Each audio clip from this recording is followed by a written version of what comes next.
Home made ఇంట్లో నేను prepare చేసిన కాజాలు, చిట్టి చిట్టి కాజాలు.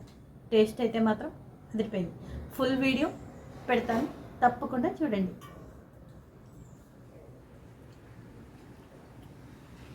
చాలా బాగుంది. చిట్టి కాజాలు, చిన్ని అంటే మడత కాజాలు. కావాల్సిన ఇంగ్రీడియంట్స్: మైదా పిండి అయితే 1 కేజీ ప్లస్ పంచదార 1 కేజీ, ఇలాచి ఒక 5 ఎన్నో వేసాను, కొంచెం తినే సోడా లైట్గా, నెక్స్ట్ కొంచెం చిటికెడు ఉప్పు, కొంచెం ఇలాచి అయితే మాత్రం బెల్లం పంచదార పాకం పట్టడానికి కొంచెం కచ్చాపిచ్చాగా మెత్తగా అయితే మాత్రం దంచేసుకున్నాను. ఈ లోపలే మైదాపిండి కొంచెం నీళ్ళు పోసి నెయ్యి వేసి శుభ్రంగా మాత్రం కలిపేసుకోవాలి. ఈ విధంగా ఈ కలుపుకొని పిండి ఒక అరగంట నానే లోపల పంచదార పాకం అయితే మాత్రం ఒక 1/2 కేజీ పంచదారకి 1 గ్లాసుడు వాటర్ అయితే మాత్రం వేసానండి. పాకం అయితే మాత్రం అంటే కొంచెం తీగ పాకం, బాగా ముద్ర పాకం కాకుండా తీగ పాకం అయితే మాత్రం సరిపోతుంది. చపాతీలాగా అన్నీ సేమ్ ప్రాసెస్, ఉండలన్నీ చేసేసుకొని సమానంగా కొంచెం అరగంట నానాలండి. ఎలా లేదన్నా నెయ్యి కానీ డాల్డా కానీ వేస్తే, నూనె వేసినా సరే కొంచెం గుల్ల పడుతుందన్నమాట. కాజా చేసేటప్పుడు మడతలు మడతలు వస్తాయి కదా, అంటే గుల్లగా ఉంటుంది. నెక్స్ట్ బాగా కాలుతాయి అన్నమాట. ఆ విధంగా ఈ విధంగా అయితే మాత్రం చపాతీలా చేసేసుకొని, ఇంకొక చపాతీ అయితే ఫస్ట్ ఈ విధంగా చేసినప్పుడు అయితే మాత్రం చిట్టి కాజాలు బుల్లిబుల్లి వచ్చాయండి. అందుకని ఇలా కాకుండా 2 చపాతీలు చేసి 2 ఒత్తిన తర్వాత మాత్రం కొంచెం కాజా అయితే మాత్రం షేప్ వచ్చింది. మేము ఫస్ట్ టైమే ఎలా ఉంటుందా అని చెప్పి చేసాము. బాగుంది టేస్ట్ అయితే మాత్రం. ఏదైనా ఒక్కసారి మనకి రాదు అని ఫిక్స్ అయిపోతే ఎప్పుడు ఎన్నిసార్లు నేర్చుకున్నా రాదండి. ఒక్కసారి వచ్చినా ఇంకొంచెం ట్రై చేయొచ్చు అనిపిస్తూ ఉంటుంది. నెక్స్ట్ ట్రిప్ చేసేటప్పుడు ఇంకా బాగా చెయ్యాలి అనిపిస్తూ ఉంటుంది.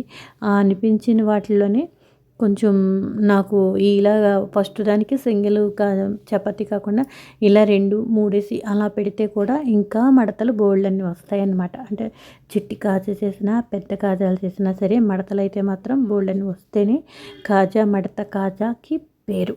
ఆ విధంగా అనమాట.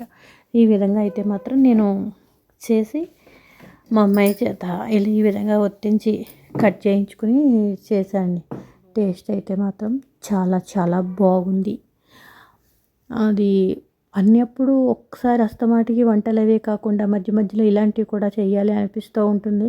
కాకపోతే ఇంట్లో ఎవరైనా తినేవాళ్ళు, తినే పిల్లలు ఉంటే చెయ్యొచ్చు అని ఒకప్పుడు అనిపిస్తూ ఉంటుంది. ఇలా అందరూ ఉన్నప్పుడే నాకైతే మాత్రం ఏ ప్రాసెస్ అయినా వేయాలి చెయ్యాలి అనిపిస్తూ ఉంటుంది. ఇలాంటి పెద్ద పెద్దవి అయినా పిల్లలు చిన్నప్పుడు అవి నేను చేస్తూ ఉండేదాన్ని. అప్పుడు మా ఇంట్లో పెద్దవాడు ఉండేవారు, ఇలా చెయ్యాలి అలా చేయాలని చెప్తూ ఉండేవారు. ఎప్పుడైనా సరే వెనకాల పెద్దవాళ్ళు ఉంటేనే ఇలా చేసుకోవాలి అలా చేసుకోవాలని చెప్తూ ఉంటారు. ఆ విధంగా ఉన్నవాళ్ళకి నిజంగా విలువ తెలీదు. అందుకని లేనప్పుడు మనకి బాధ వస్తూ ఉంటుంది. ఈ విధంగా మన ప్రాసెస్ అంతా మొత్తం కాజాలు వేయటం దాకా వచ్చేసిందండి. కాజాలు అయితే మాత్రం నూనె సిమ్లో పెట్టి కాల్చాలి. అంటే కాగిపోయిన తర్వాత మనం ఈ కాజాలు వేసిన తర్వాత సిమ్లో పెట్టి కొంచెం గోల్డిష్ కలర్ వచ్చే వరకు సరిపోతుంది. ఆ తర్వాత పాకల్లో వేసేయడమేనండి. చాలా సింపుల్. ప్లస్ ఏంటంటే చేయటం కొంచెం మనకి చపాతీ ప్రాసెస్ అవన్నీ పెద్దవి అనుకుంటాం, కానీ చేయటం అయితే మాత్రం సింపులే. ఈసారి ఎప్పుడైనా సరే ఇంట్లో గెస్ట్లు వచ్చినా, పుట్టినరోజులైనా, దీపావళికైనా స్వీట్ చేయాలి కదా, ఈ విధంగా చేసేసుకుంటే సూపర్ ఉంటుందండి. ఇవి మా ఇంట్లో మడత కాజాలు. బీరకాయ మనం 3 రోజులు ఫ్రిడ్జ్లో పెట్టినా సరే వేస్ట్ అండి. తీసుకొచ్చిన రోజునే వండేసుకోవాలి. ఎందుకంటే అవి రుచి చప్పదనం వచ్చేస్తే ప్లస్ తొక్క తీసినా కూడా రాదు. నేను ఈవేళ మినపప్పు కారం పెట్టి అందులోనూ నువ్వు పొడి వేసి వండుతున్నాను. కొంచెం పొట్టు మినపప్పు అయితే నేను వాడతాను. పొట్టు మినపప్పు చాలా ఆరోగ్యం అని చెబుతూ ఉంటారు. అంతే నేను పొట్టు మినపప్పుతోటి ఉల్లికారం పెట్టి కూర అయితే మాత్రం బీరకాయ కూర వండుతున్నానండి. ఈ విధంగా బీరకాయల ముందర పొట్టు తీసేసుకుందాం. చూపించినంత స్పీడ్గా అయితే మాత్రం పని చేయనండి, నేను చాలా స్లోగా చేస్తున్నాను. ఇవి చూపించడానికి అంతే. ఉల్లిపాయలు, బీరకాయలు ఈ విధంగా పొట్టు తీసేసుకుని తొక్క తీసేసుకుని ఉల్లిపాయలు చిన్న ముక్కలు తరిగేసుకుని మినపప్పు కూడా ఈ విధంగా వేయించేసుకున్నాం. మినపప్పు మిరపకాయలు ప్లస్ లైట్గా కొంచెం జీలకర్ర అయితే వేసాను. నెక్స్ట్ ఏంటంటే నువ్వుపప్పు కూడా ఈ విధంగానే దీంట్లోనే వేయించేసుకున్నాను. ఎక్కువసేపు వేయించవలసిన పని లేదు. నువ్వుపప్పు అయితేను వేయించుకొని పక్కన పెట్టేసుకొని నెక్స్ట్ ఉల్లిపాయ అయితే కూడా నేను వేయించుకున్నానండి. లైట్గా గోల్డిష్ కలర్ వచ్చే వరకు ఉల్లిపాయ వేయించాను, ఎక్కువ కాకుండా. నా వంటలన్నీ కూడాను అల్లం ఉండవు, వెల్లుల్లిపాయలు ఉండవు అని చెప్తూ ఉంటాను కదా. మాకు ఇంతకన్నా వంటలు ఏమి ఉండవండి. బ్రాహ్మణ్స్ రెసిపీస్ అయితే ఇలా ఉల్లికారాలు, మినపప్పు కారాలు, మెంతి కారాలు ఇవేగే వండుతాయి. అయితే పప్పులు లేకపోతే ఈ విధంగా నేనైతే మాత్రం ఈవేళ మిక్సీలో ఆడకుండా కొంచెం మనకి ఎక్సర్సైజ్ అనేది ఇంట్లో అయినా ఏదో విధంగా ఉండాలి కాబట్టి ఈ విధంగా కారం అయితే మాత్రం కచ్చాపిచ్చాగా మాత్రం కొట్టేసుకున్నానండి. నెక్స్ట్ ఉల్లిపాయ వేయించింది కూడా దంచేసుకున్నాను. ఈ లోపల బీరకాయ మగ్గుతూ ఉంటుంది అలాగా. నెక్స్ట్ ఉల్లిపాయ కూడా చూసారా ఏ విధంగా వేయించుకున్నానో, లైట్గా, ఎక్కువ వేయించకూడదు, ఫ్రై చేసినట్టుగా లైట్గా వేయించి కొంచెం ఇలాగా అందస్తా నేను కొంచెం తొక్కుకునే దీంట్లో ఈ విధంగా తొక్కేసుకుంటే స్పీడ్గా అయిపోతుంది.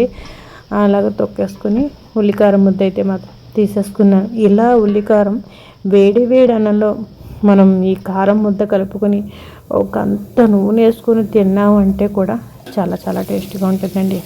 అది ఇలాంటివి ఇలా చేసుకున్నప్పుడు మాత్రమే దొరుకుతాయి. ప్రత్యేకించి మనం ఎలాగ చేసుకోలేం కాబట్టి ఈ ముద్ద అన్నంలో వేసుకు తిన్నా కూడా నెయ్యి వేసుకు తింటే కూడా చాలా బాగుంటుంది. కూరలు ఏమీ లేనప్పుడు కూడా ఈ విధంగా చేసుకోవచ్చండి. మనం కొంతమంది ఉల్లిపాయ కూర ఇలాగ అంటూ ఉంటారు. ఈ విధంగా ఉల్లిపాయ ముద్ద మనం పచ్చిది చేసుకోవచ్చు, వేయించింది చేసుకోవచ్చు అనమాట. నా కూర అయితే రెడీ అయిపోయిందండి. ఈ నెయ్యి పోపు దేనికా అనుకుంటున్నారా? పక్కన అయితే కొంచెం సాంబార్ అయితే పెట్టుకున్నాను. సాంబార్లో మనం అంటే సాంబార్ పొడి మనం బయట నుంచి తెచ్చుకోకర్లేకుండా ఇంట్లో నేనైతే కొంచెం మినపప్పు, శనగపప్పు, నెక్స్ట్ కందిపప్పు, కొంచెం మిరియాలు, ఇంగువ ఇవన్నీ వేసి అందులో నెయ్యితో వేసి పోపు వేసి మరి మాత్రం కచ్చాపిచ్చాగా ఇవన్నీ దంచేసుకుని వేసి పోపు నెయ్యి వేసి మాత్రం చేసుకున్న సాంబార్ అండి. ఇడ్లీ సాంబార్కి సూపర్ ఉంటుందండి. టేస్ట్ అయితే మాత్రం బయట కొనుక్కున్న సాంబారు టేస్టే అలాగే ఉంటుంది. మనం ఇది బయట నుంచి తెప్పించారన్నా కూడా చక్కగా నమ్మేస్తారు అందరూ, అంత బాగుంటుందండి. ఇందులో ములక్కాడలు అవన్నీ వేయచ్చు, కానీ నేను ములక్కాడలు వేయలేదు. ఓన్లీ బెండకాయలు, ఉల్లిపాయ ప్లస్ ఆనపకాయ మాత్రమే